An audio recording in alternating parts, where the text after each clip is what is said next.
UP में था mafia राज का भस्मासुर। ये जितने माफिया हैं ये सब भस्मासुर हैं, भस्मासुर। जनता के लिए भस्मासुर था कार। जो भूमाफिया यहाँ के गरीबों का, यहाँ के दलितों का, यहाँ के कमजोर लोगों का, यहाँ के व्यापारियों का, यहाँ के वाल्मीकि समुदाय की जमीनों पर जबरन कब्जा करके सत्ता की ऐंठन से उन्हें दबाना चाहते थे।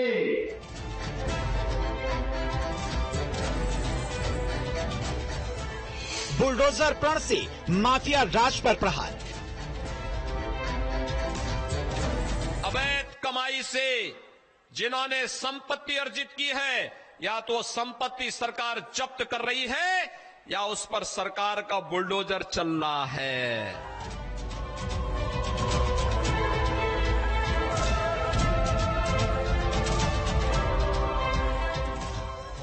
काली कमाई पर गरीबों का अधिकार।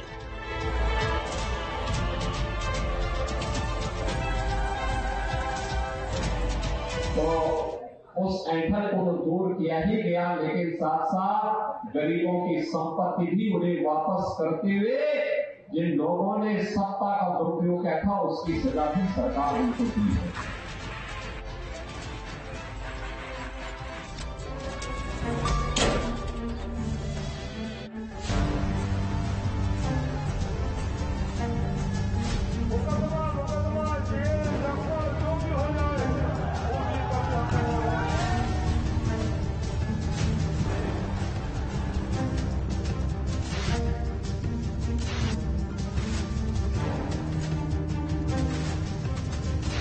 कोई कितना भी बड़ा क्यों नहीं होगा, उसके घर में बुलडोजर चलना तय है।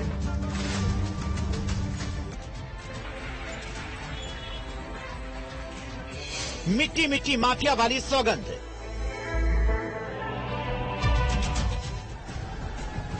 आदित्यनाथ योगी ईश्वर की शपथ लेता हूं कि इस माफिया को मिट्टी में मिला देंगे।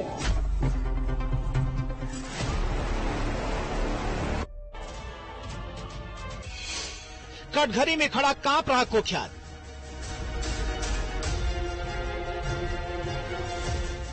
जो लोग पहले उत्तर प्रदेश की कानून व्यवस्था को बताते थे, आज आप देख रहे होंगे उनके सामने स्वयं के जान के लाले पड़ रहे हैं। जब कोर्ट उन्हें सजा सुनाती है तो उनकी पैंटें भी गीली होती हुई देखती है। जनता देखती है कि कैसे माफिया पहले जनता को तबाह करते थे।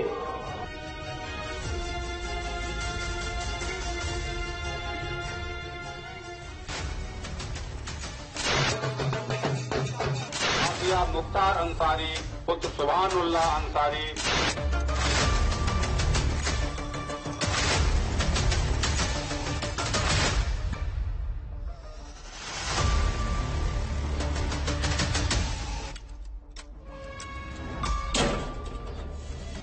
किसी को कानून के तहत कार्य करने की इजाजत कतई नहीं दी जाएगी।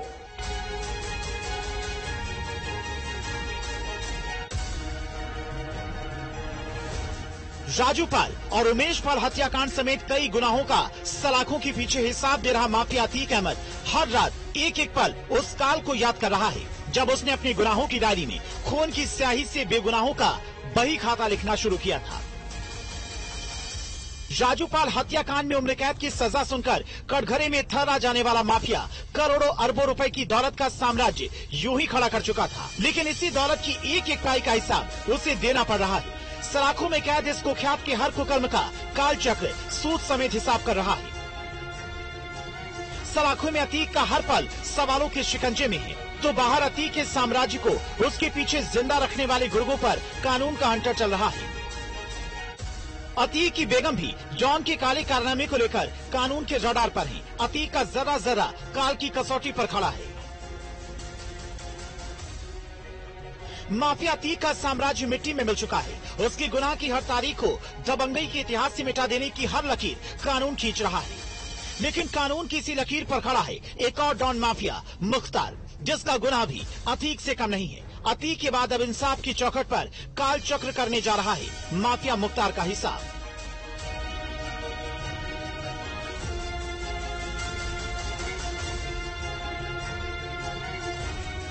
उत्तर प्रदेश में अब माफिया सत्ता पोषित नहीं है, बल्कि कानून के शिकंजे में कसा हुआ अपने गुनाहों के एक एक हिसाब को दे रहा है। अतीक अहमद को उम्र कैद की सजा मिल चुकी है, तो दूसरा माफिया डॉन मुख्तार अंसारी अपने गुनाहों के हिसाब के एक एक तारीख को गिन रहा है। अतीक अहमद ने जिस तरीके से राजू पाल की हत्या कराई, तो उससे भी खौफनाक कृष्णानंद राय की हत्या की साजिश रची गई। माफिया मुख्तार पर कृष्णानंद राय की हत्या का आरोप है, जिस पर सजा का फैसला जल्द ही आने वाला है। माना जा रहा है कि अतीक अहमद की तरह अब मुख्तार का भी हिसाब होना है। वीडियो जर्नलिस्ट विपिन सिंह के साथ सुशांत मुखर्जी, न्यूज स्टेट, वाराणसी। नमस्कार, न्यूज स्टेट स्पेशल देख रहे हैं आप और मैं हूं आपके साथ रंजना रावत। माफिया अतीक अहमद सलाखों के पीछे है, सजा काट रहा है। मुख्तार कैद में है लेकिन सजा से दूर है। माफिया अतीक के गुनाह के हिसाब के बाद अब मुख्तार की बारी है। एक वक्त था जब दोनों माफियाओं की पूर्वांचल ही नहीं यूपी में तूती बोलती थी, लेकिन काल चक्र का पहिया ऐसा घुमा कि कुख्यातों के एक एक गुनाह का हिसाब हो रहा है।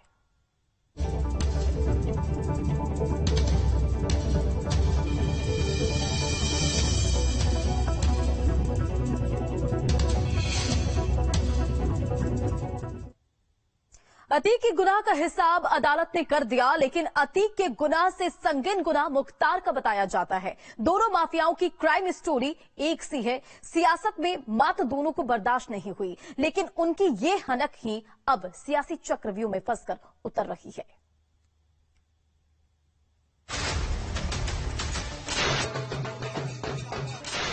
मुख्तार अंसारी पुत्र सुभानुल्लाह अंसारी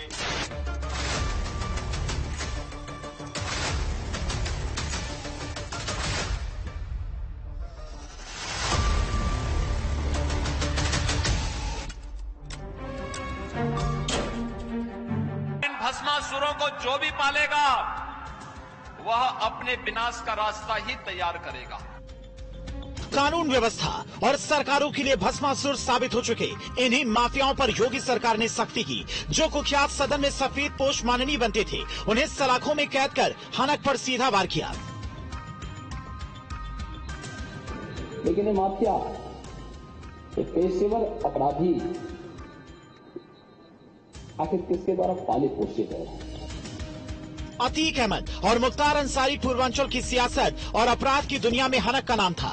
दोनों कई सालों से जेल में बंद हैं। दोनों से उनके हर गुनाह का हिसाब लिया जा रहा है। अतीक उम्र कैद हो चुकी है, अब अगला नंबर मुख्तार का है। देखिए, एक बात तो जरूर है कि इससे पहले 2019 जुलाई में जो फैसला आया था वो हमारे पक्ष में नहीं था, और न्यायपालिका पे जैसे मैंने कहा कि मुझे आज भी भरोसा है, और मुझे भरोसा है कि 15 अप्रैल को आने वाला फैसला एक हम लोगों के लिए अच्छा मैसेज देने का काम करेगा समाज में। सरकार जहां माफिया राज को कमजोर करने में लगी हुई है, तो अदालत उनके गुनाहों की सजा मुकर्रर कर रही है। ऐसे में अतीक अहमद ने जिस तरह से राजू पाल और उमेश पाल हत्याकांड की साजिश को अंजाम दिया, उससे भी खौफनाक वारदात थी कृष्णानंद राय हत्याकांड, जिसके आरोप मुख्तार अंसारी पर हैं।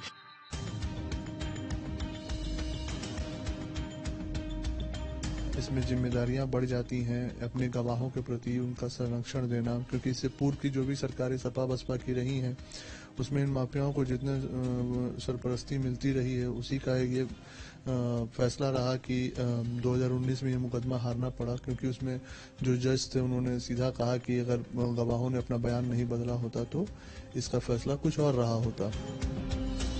कृष्णानंद राय हत्याकांड मुख्तार अंसारी की गुनाह का वो चैप्टर है जिसने पूर्वांचल की सियासत को पलट कर रख दिया।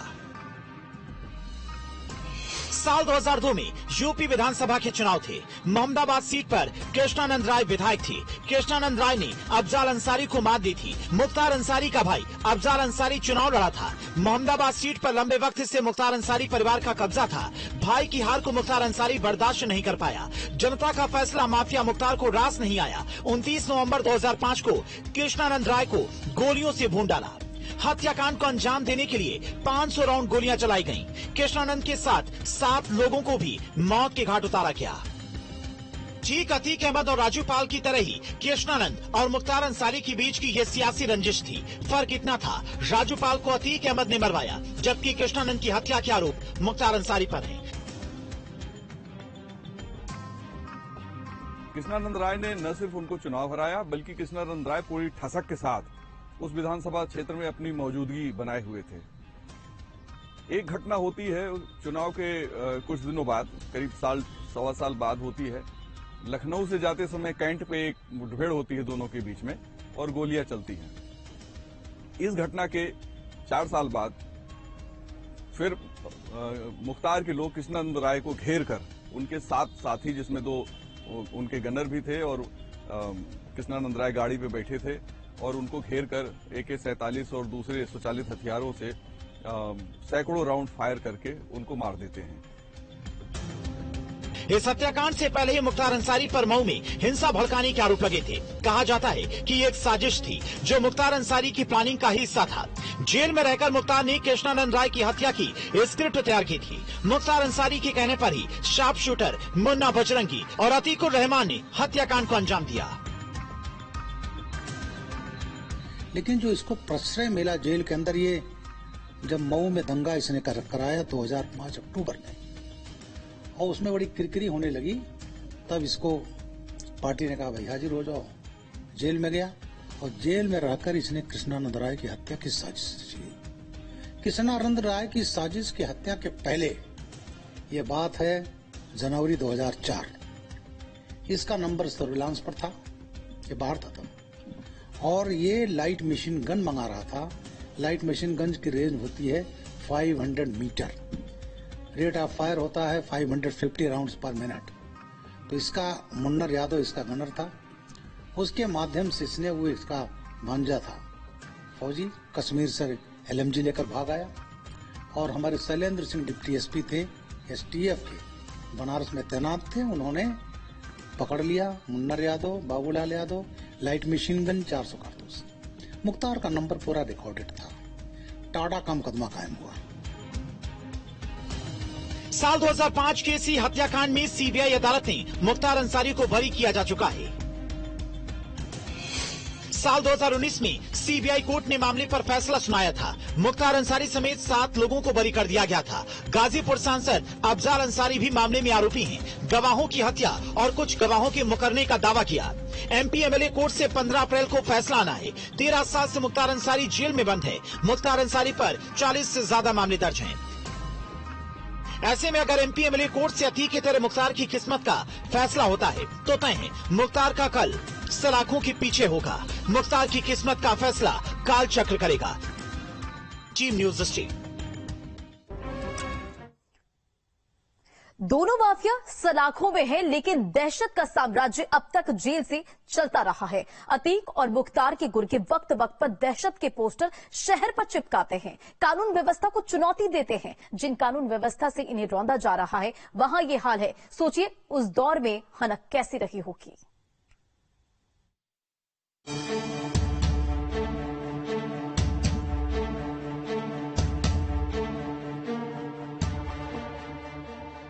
योगी सरकार माफिया डॉन अतीक अहमद के साथ भले ही कितनी सख्ती से पेश आ रही हो और लगातार पुलिसिया कार्रवाई भी जारी हो, लेकिन अतीक के गुर्गों का पारा अभी भी 7वें आसमान पर है। जिस तरीके से प्रयागराज पुलिस ने अतीक के मुंशी राकेश लाला समेत 5 आरोपियों को गिरफ्तार कर रिमांड पर लिया और अतीक के पुराने दफ्तर और घर पर छापेमारी की कार्रवाई की, वहां पर पुलिस को एक पोस्टर बरामद होता है जिसमें लिखा रहता है कि रात भले ही कितनी काली क्यों ना हो, सवेरा जरूर होता है।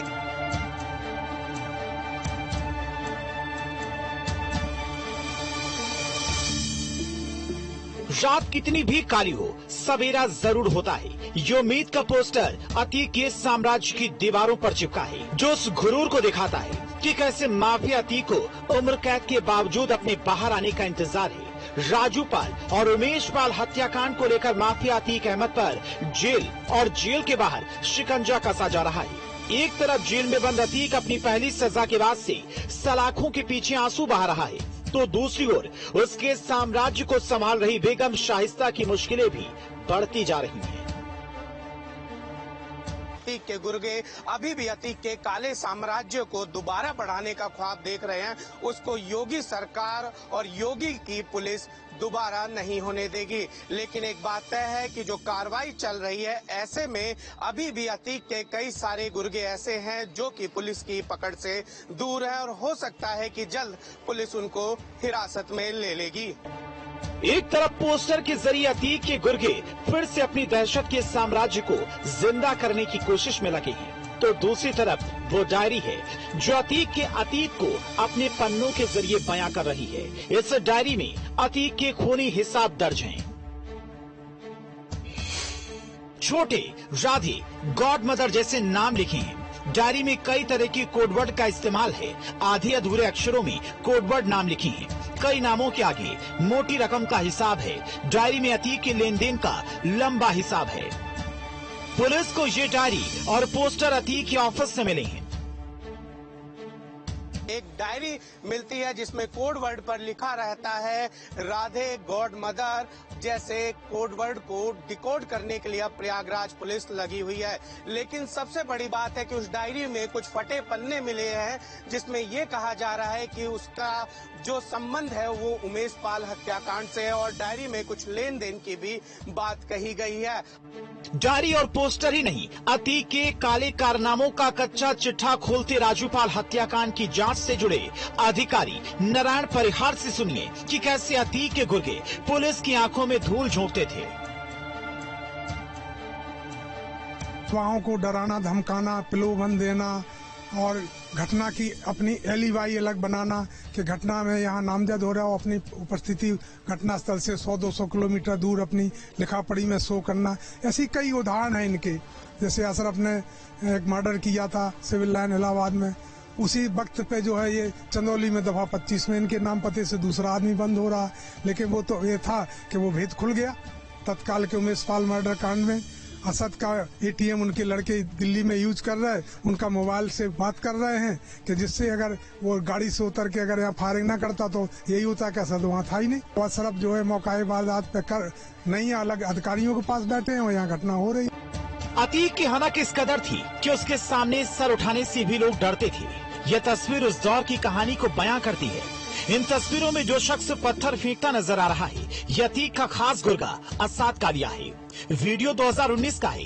दरअसल सुरजीत और अल्तमा हत्याकांड में अतीक और अशरफ आरोपी हैं। इसी मामले में असाद कालिया गवाहों को धमकाने पहुंचा था, वो भी पूरे फिल्मी स्टाइल में। 3 गाड़ियां गवाह के घर के सामने आकर रुकती हैं। सबसे आगे वाली गाड़ी से असाद कालिया उतरता है। इसके बाद बाकी 2 गाड़ियों में सवार उसके गुर्गे भी उतरते हैं। असाद कालिया गाड़ी से उतरते ही जोर जोर से गेट को धक्का देता है, लेकिन काफी देर तक आवाज लगाने के बाद भी घर से कोई नहीं निकलता।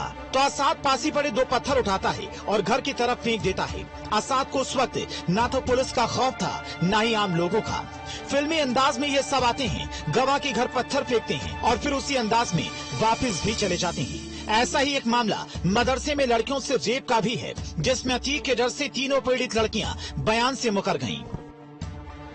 लड़कियों को रात में उठाया गया, उनके साथ रेप किया गया रात भर। इत्तेफाक से सुबह वो लड़कियां टाइम से नहीं पहुंची, इसको मदरसे में शोरगुल हो गया। फिर ये लड़कियां पहुंची, इनसे पूछा गया, तब इन्हें सारी घटना बताई कि हमारे साथ ऐसा ऐसा हुआ। अशरफ और उसके साथी उठा ले गए थे। दुनिया का शहर में हल्ला हुआ, FIR हुई, डॉक्टरी मुआयना हुआ, उनका 164 का कलमबंद बयान हुआ जिसमें इनके नाम आए, चार्जशीट भी लगी। लेकिन सांसद अतीक अहमद ने अपने प्रभाव से उन लोगों को डरा धमका दिया। वो ट्रायल में जो है सब हॉस्टाइल हो गई और मुकदमा बरी हो। अतीक लंबे वक्त से जेल में बंद है। उसके गुनाहों का हिसाब हर दिन कानून कर रहा है, लेकिन अतीक के बाद भी अतीक का साम्राज्य जिंदा रहा। आखिर उमेश पाल हत्याकांड तक कैसे अतीक का नेटवर्क काम करता रहा, कैसे पूरा साम्राज्य चलता रहा। आर्थिक तौर पर अतीक की रीढ़ को कानून ने तोड़ा, लेकिन उसकी प्लानिंग को कैसे फेल नहीं किया जा सका। शायद उसकी हनक का ही असर था। Team news state.